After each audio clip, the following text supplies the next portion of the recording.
អ្នកនឹងមិនមើលមុខខ្ញុំច្រើនយ៉ាងនេះទេកុំខ្មាស់អៀនខ្លាំងម្ល៉េះមិត្តប្រុសខ្ញុំបាននិយាយថាខ្ញុំអាចមិនអើពើនឹងអារម្មណ៍របស់មនុស្សគ្រប់គ្នាសង្សារនារីម្នាក់នេះតើប្រវត្តិរបស់ពួកគេជាអ្វីខ្ញុំក៏មិនដឹងដែរខ្ញុំធ្លាប់ធ្វើបាបមិត្តប្រុសរបស់នាងពីមុនគ្រួសារខ្ញុំស្ទើរតែបាត់បង់អ្វីទាំងអស់លោកគ្រូវ័យក្មេងសៅមនុស្សម្នាក់នេះគឺជាមនុស្សសំខាន់ណាស់ឬចូលយើងភ្លេចវាចោលទៅស្រមុកគាត់មិនមើលមុខអ្នកណាទេអស់ចាមែនខ្ញុំចង់ឃើញតើអត្តសញ្ញាណមិត្តប្រុសរបស់អ្នកជាអ្វីឲ្យប្រាកដគាត់មិនមកថ្ងៃនេះទេអ្នកក៏មិនចាក់ចេញដែរបងស្រីយឹកឆ្លាញ់យីនីនមិនមានន័យដូច្នោះទេកុំធ្វើឲ្យនាងពិបាកចិត្តរឿងអ្វីខ្ញុំបាននិយាយជាមួយនាងតើពេលណាទើបដល់វេនអ្នកដើម្បីរំខានតើអ្នកគិតថាអ្នកជានរណាសុំទោសជាអ៊ីឡូវនេះខ្ញុំនឹងមិនសុំទោសទេមានអ្វីខុសអ្នកទាំងពីរថ្ងៃនេះគ្មាននរណាម្នាក់ចាក់ចេញពីទីនេះទេសួស្ដីបងស្រីយឹកឆ្លាញ់មិនដែរបើអ្នកខឹងទៅមុខហើយវាខ្ញុំលីហេងយូចេញពីផ្លូវខ្ញុំនឹងមិនអនុញ្ញាតឲ្យអ្នកពិតជាមិនអាចចញញ៉ៃជាមួយមិត្តប្រុសរបស់នាងបានទេខ្ញុំមិនជឿតតែសោះក្រុមហ៊ុនម៉ៃស៊ូនៅក្នុងតំបន់លីងឆេងនឹងមនុស្សដែលខ្ញុំមិនអាចមានលទ្ធភាពធ្វើឲ្យអាក់អន់ចិត្តនឹងក្រុមចៅរបស់ខ្ញុំស្រាថ្ងៃនេះអ្នកត្រូវតែផឹកវាមិនថាអ្នកចង់ឬអត់នោះទេបើមិនដូច្នោះទេកុំបន្ទោសខ្ញុំថាមិនសមរម្យអ្នកចេញពីផ្លូវភេសជ្ជៈ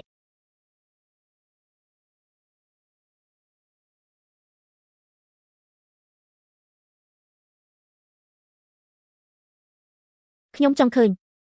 តើអ្នកណាហ៊ានប៉ះប្រពន្ធខ្ញុំយូហូកិច្ចព្រមព្រៀងពិតប្រាកដបានមកដល់ហើយអ្នកសុខសប្បាយជាទេឡ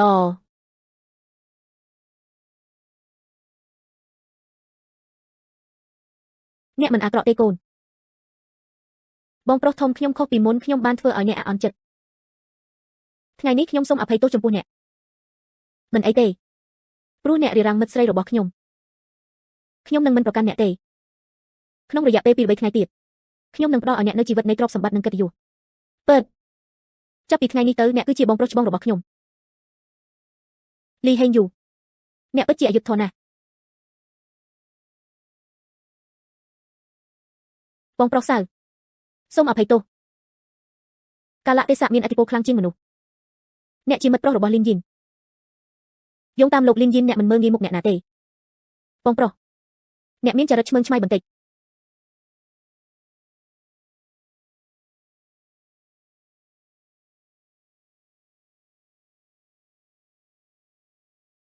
ឈួតជាការពិតណាស់ពួកគេមានសិទ្ធិមានអំណួត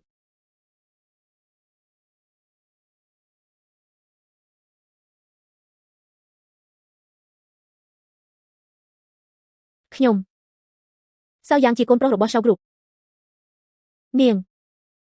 ជាសិទ្ធិជឿនកូនស្រីនៃក្រុមខាមិត្ត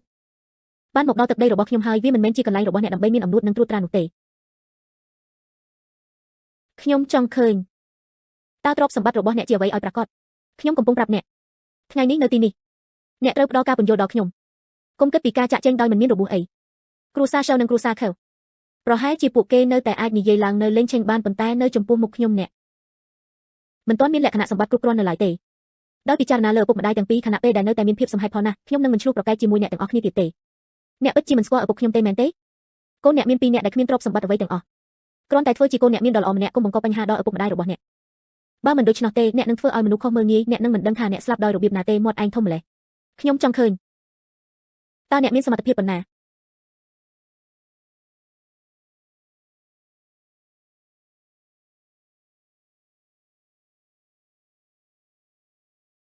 ឆៅឆៅកូនប្រុសរបស់អ្នកបាននិយាយថាខ្ញុំនឹងទទួលបានអ្វីដែលនឹងមកដល់ខ្ញុំតើអ្នកនិយាយអ្វីបន្លំខ្លួនជាខ្មោចតើអ្នកគិតថាអ្នកមានលក្ខណៈសម្បត្តិគ្រប់គ្រាន់ទេតើខ្ញុំគួរហៅឪពុកខ្ញុំទេតើអ្នកបានទូរស័ព្ទទៅឪពុករបស់អ្នកហើយឬនៅអ្នកនឹងដឹងឆាប់នេះ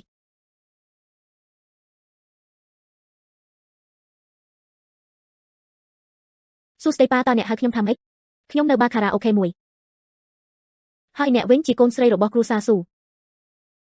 ស្ត្រីដែលមានកំណើតជាអភិជនគួរមានភាពប្រណិតនិងអាកប្បកិរិយាល្អដូចស្ត្រីដែលមានកំណើតជាអភិជនចាប់តាំងពីអ្នកមានភាពក្រអឺតក្រទមខ្លាំងតើខ្ញុំគួរជំនួសតំណែងឪពុករបស់អ្នកទេខ្ញុំនឹងបង្រៀនមេរៀនមួយដល់អ្នក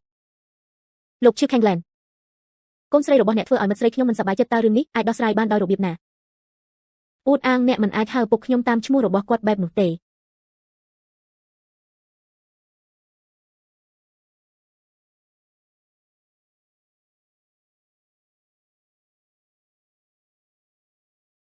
សួស្តីប៉ាតើអ្នកត្រូវការអ្វីមួយពីខ្ញុំទេនេះពិតជាបានផ្ទុះឡើងមែនទាំងគ្រួសារឈឺនិងគ្រួសារရှောင်းមិនងាយស្រួលដោះស្រាយជាមួយទេប្រសិនបើវាពិតជាកើតឡើងមែនតើអ្នកណាដឹងថាបញ្ហាប្រភេទណាអាចកើតឡើងសំឡេងអ្នកគួរតែនៅជាមួយមិត្តប្រុសរបស់អ្នកតោះទៅឲ្យលឿនបើយើងមិនចាក់ចេញទេវាអាចនឹងយឺតពេកហើយមិនអីទេសៀវស៊ូកុំបារម្ភអីនោះគឺក្រុមឆៅនិងក្រុមហើយពួកគេមិនត្រូវលេងសើចជាមួយទេលោកក្រវៃក្មេងឆៅនិងបងស្រីស៊ិតស៊ុនគាត់ច្បាស់ជាខឹងហើយមនុស្សពីរនាក់នេះពិតជាល្ងងខ្លៅនិងក្រអឺតក្រទុំណាស់មានអ្វីកើតឡើងលោកក្រវៃក្មេងឆៅពិតជាបានផ្ដល់ឲ្យក្មេងនោះបានលុតជង្គង់ចុះលោកក្រវៃក្មេងលីនអ្នកពិតជាមានចិត្តទូលាយណាស់លើកនេះទុកខ្ញុំចោលខ្ញុំនឹងធ្វើអ្វីដែលអ្នកសុំតើអ្នកណាជាអ្នកដែលទូចនៅពេលនេះខ្ញុំបានធ្វើឲ្យមិត្តស្រីរបស់ខ្ញុំផឹកវាជាកំហុសរបស់ខ្ញុំមិនគួរធ្វើឲ្យអ្នកនាងលីនអាអន់ចិត្តទេអ្នកស្រីលីនសូមអភ័យទោសផងខ្ញុំនឹងមិនធ្វើវាម្ដងទៀតទេយិនតើអ្នកគិតយ៉ាងណាដែរភ្លេចវាចោលទៅឡព្រឹត្តិការណ៍ថ្ងៃនេះខ្ញុំនឹងមិនប្រកាន់អ្នកទេប៉ុន្តែកែវស្រានៅពីមុខអ្នកឡខ្ញុំផឹក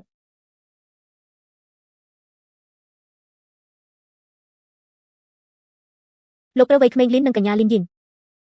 ខ្ញុំទៅតែធ្វើឲ្យអ្នកទាំងពីរខាងភ្លាមខ្ញុំសូមជម្រាបលាអ្នកទាំងពីរខ្ញុំក៏បានធ្វើវាដែរ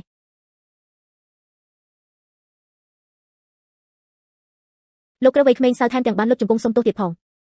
អ្នកតារាប់ណាអ្នកទាំងពីរអាចស្ងប់ចិត្តបានខ្ញុំសុខចិត្តលុតជង្គង់ប៉ុណ្ណឹងហើយខ្ញុំមិនមែនជាប្រភេទមនុស្សដែលចូលចិត្តមានចិត្តស្អប់ខ្ពើមនោះទេចូលសុំទោសពួកគេព្រើស្រាលតើនាងទៅតែវាអ្នកដោយរបៀបណាទៅស៊ូតបត់មិនអីទេអ្នកនាងឃីវអ្នកមិនចាំបាច់បារម្ភពីវាទេខ្ញុំមិនហ៊ានទេកំភ្លៀងកូនស្រីគ្រូសាឃីទេខ្ញុំមិនស្គាល់មិត្តប្រុសរបស់យិនទេតើអត្តសញ្ញាណរបស់គាត់នាងជាអ្វីឲ្យប្រាកដ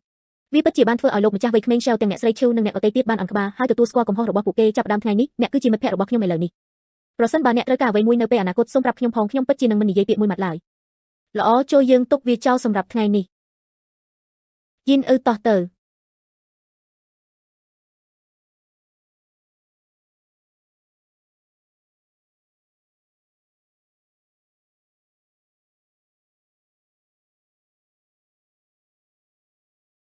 បងប្អូនលេងបន្តទៀត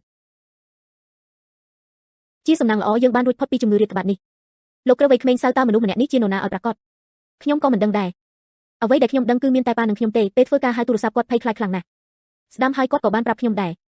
ខ្ញុំអាចញញែញជាមួយអ្នកណាក៏បានអ្នកគ្រាន់តែមិនអាចញញែញជាមួយគាត់បានទេពីព្រោះគាត់អាចធ្វើអ្វីក៏បានតាមចិត្តសូមឲ្យគ្រួសារយើងខ្សែធនខ្ញុំធំឡើងហើយនេះជាលើកដំបូងដែលខ្ញុំបានឃើញវាមានមនុស្សម្នាក់ដែលអាចបំភ័យឪពុកខ្ញុំបានច្រើនយ៉ាងនេះតើអ្នកណាអាចជែកវែកញែកជាមួយរឿងនោះបានប៉ាខ្ញុំក៏ដូច្នោះដែរគាត់បាននិយាយថាបើអ្នកមិនលុតជង្គង់ចុះចំពោះមនុស្សម្នាក់នេះទេពួកគេបានបាក់ជើងខ្ញុំពេលខ្ញុំមកដល់ផ្ទះក៏បាននិយាយដែរប្រសិនបើខ្ញុំមិនអាចទទួលបានការអភ័យទោសពីមនុស្សម្នាក់នេះពួកគេបានបណ្ដេញខ្ញុំចេញពី Shaw Brothers ដើម្បីកុំឲ្យគាត់ជាប់ពាក់ព័ន្ធប្រវត្តិរបស់មនុស្សម្នាក់នេះតើវាពិតជាអស្ចារ្យណាស់មែនទេខ្ញុំប្រាកដណាស់ប្រវត្តិរបស់មនុស្សម្នាក់នេះគួរឲ្យខ្លាចណាស់ខ្ញុំធ្លាប់ចង់ដេញតាមលីនយិនជាលទ្ធផលក្រុមហ៊ុនទាំងអស់នៅផ្នែកខាងលើនិងខាងក្រោមនៃគ្រួសារខ្ញុំពួកគេទាំងអស់បានដាក់គ្រួសារយើងក្នុងបញ្ជីខ្មៅតិចជាង1ខែគ្រួសារខ្ញុំស្ទើរតែស្លាប់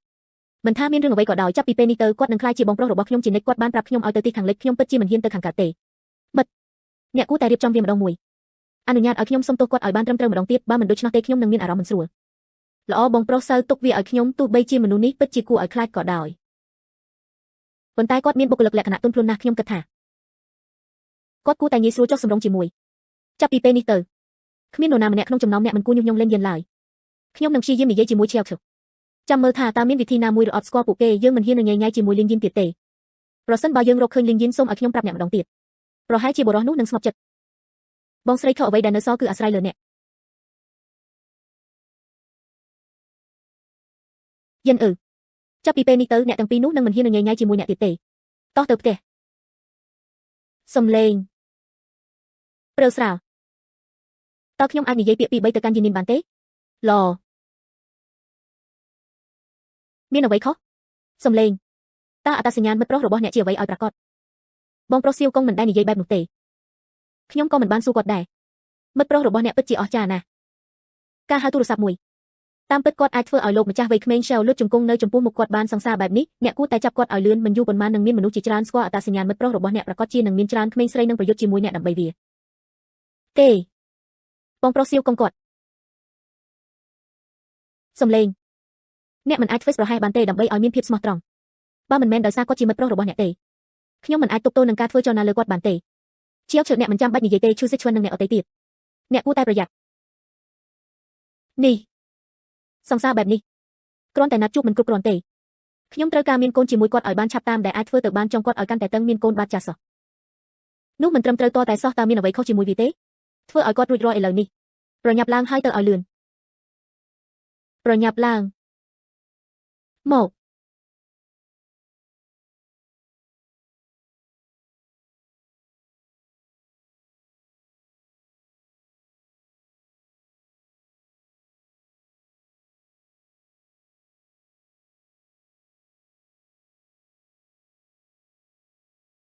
តើជាប់ស៊ូទើបតែនិយាយអ្វីទៅកាន់អ្នកវាគ្មានអ្វីទេតោះទៅផ្ទះសៀវលីបានធ្វើអាហារពេលល្ងាចសម្រាប់ពួកយើងនៅថ្ងៃនេះបងស្រីឆែលអីនាងក៏បានមកដែរមានអ្វីខុសតោះទៅមិនអីទេ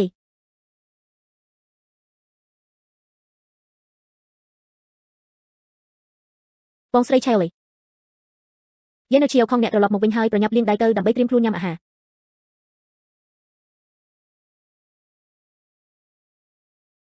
បងស្រីឆែលអីពេលណាទើបបានមកវិញរបៀបអ្នកទាំងពីរមិនចង់ឲ្យខ្ញុំមកទេតើវាអាចទៅជាយ៉ាងដូចម្ដេចបងស្រីសៀវលីមកនេះយើងពិតជារីករាយណាស់ក្នុងការស្វាគមន៍ពួកគេនាងគ្រាន់តែលេងសើចជាមួយអ្នកប៉ុណ្ណោះ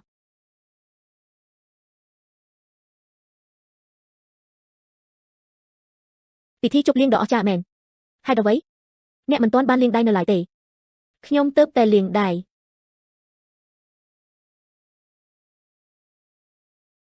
ម្ហូបរបស់ឆែលឆ្ងាញ់ណាស់ប្រសិនបើអ្នកចូលចិត្តញ៉ាំខ្ញុំនឹងធ្វើវាសម្រាប់អ្នកជារៀងរាល់ថ្ងៃចាប់ពីពេលនេះទៅនេះនឹងពិបាកក្នុងការដោះស្រាយ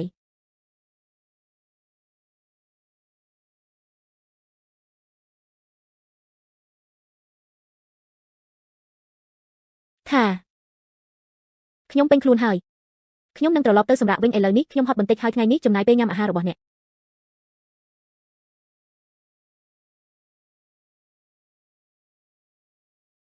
ប្រសិនបើអ្នកចូលចិត្តញ៉ាំខ្ញុំនឹងធ្វើវាសម្រាប់អ្នកជារៀងរាល់ថ្ងៃចាប់ពីពេលនេះទៅបងស្រីឆែលអីនាងកាន់តែស្រស់ស្អាតឡើងកាន់តែស្រស់ស្អាតឡើងបាទចាស់សោះបើប្រៀបធៀបជាមួយអ្នកប្អូនស្រីរបស់ខ្ញុំកាន់តែចាស់ទៅតើវាអាចទៅជាយ៉ាងដូចម្ដេចតើអ្នកណាហ៊ាននិយាយថាបងស្រីសៀវលីចាស់ហើយ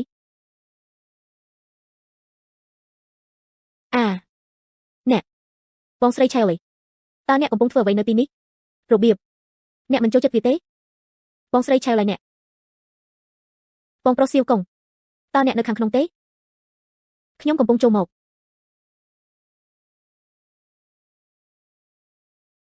តើអ្នកមកដល់ទីនេះដោយរបៀបណាបងប្រុសសៀវកុងហេតុអ្វីបានជាមុខរបស់អ្នកក្រហមម្លេះខ្ញុំសុខសប្បាយទេនោះបងប្រុសសៀវកុងហេតុអ្វីបានជាអ្នកបែកញើសច្រើនម្លេះខ្ញុំ